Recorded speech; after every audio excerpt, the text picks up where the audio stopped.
I didn't sleep again last night. I know it's the fact that I'm not smoking myself to sleep anymore, and that's why I'm not sleeping, but that's the right decision to make. And right now, it is 8:58 a.m. I am in a I don't give a shit about anything kind of mood right now because I didn't sleep last night. I know I got like a bit of a stain right there. I don't give a shit. I know I didn't shave and it's kind of visible. I don't give a fuck because I didn't sleep last night. But I'm going to lighten the mood and tell the story of one of my absolute funniest memories in the last 2 years. To this day, whenever I think about this, it always makes me smile. It happened about 2 years ago when I was living with two roommates.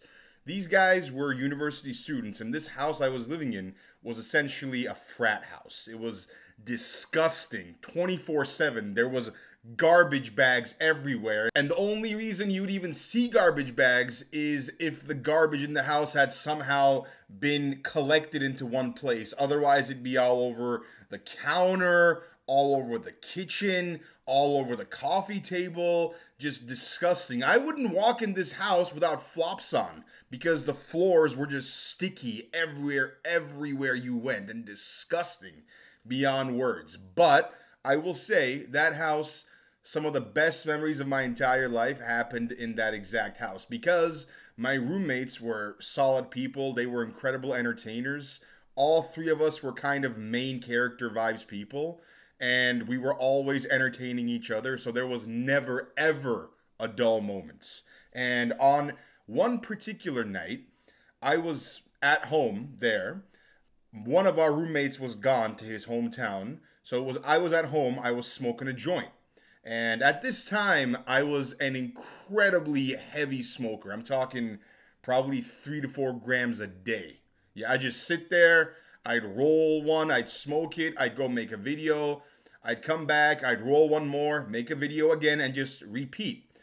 And that's what I would do. That's what my life was like. And of course, I would also, when I wasn't making videos or smoking, I'd be learning how to make videos. So it kind of worked because I didn't have anything else to be concerned about. I was just doing my thing, and it all worked out, thankfully. But on this particular night, I'm on the couch, just sitting there. It's about 12:30 a.m. And I'm there chilling on my phone, and I am baked out of my mind. I'm like on a whole different level of cloud nine at this point. And I hear the door open, and my roommate who hadn't gone home comes in. Now, the entrance, you open the front door and you go up a set of stairs to actually come to the living room. So I hear this guy in a weird rhythm coming up the steps, like da-ba-dum, da-ba-dum, da-ba-dum, da-ba-dum, not like a normal stair climbing sound. And I'm like, okay, this guy is clearly really drunk. I can tell right away from the sound of his footsteps. He gets up the stairs and he sees me sitting on the couch.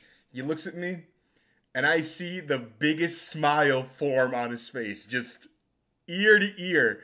He's so happy. He's like, "Hey, yo, what's up, Ollie? Yo, how's it going, man?" He's so happy. He's in such a great mood. He had a great night. He's happy. In his mind, he's going to sit down now, hang out, maybe play some video games, smoke some joints, and just have a good rest of his night. That's what he thinks is going to happen. He comes from the stairs to the couch, and he literally waddles like this, just smiling the entire time because he's so happy and he's lit beyond words. I see him and I'm like, "Hey, what's up, man? Welcome back. I see you had a great time. You seem like you're doing really well." He's like, "Yeah, man, it was awesome. It was so much fun." And as he's walking towards me, he pulls his phone out of his pocket and he stops in front of me, standing like this. So pretend I'm standing and I'm not sitting. He pulls his phone out, looks at it, he looks at me, and he goes,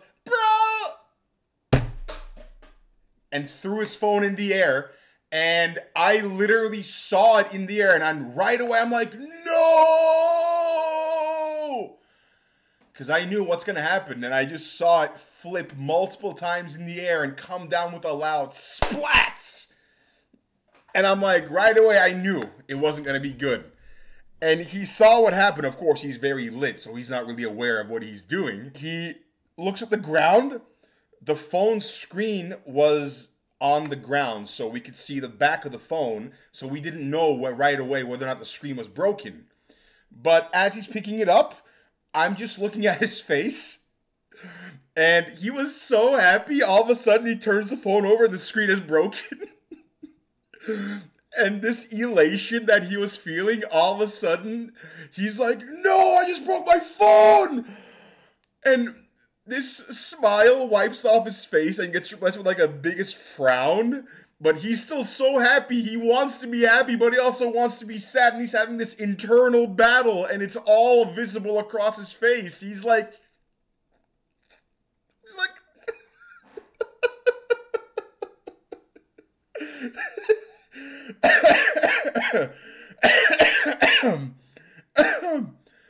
Oh, then he just looked at his phone and he's like, no, I just broke it. He sat down, just defeated. He's like, oh no, what did I do? What did I do? Oh my God. Because at the time, he was this broke university student.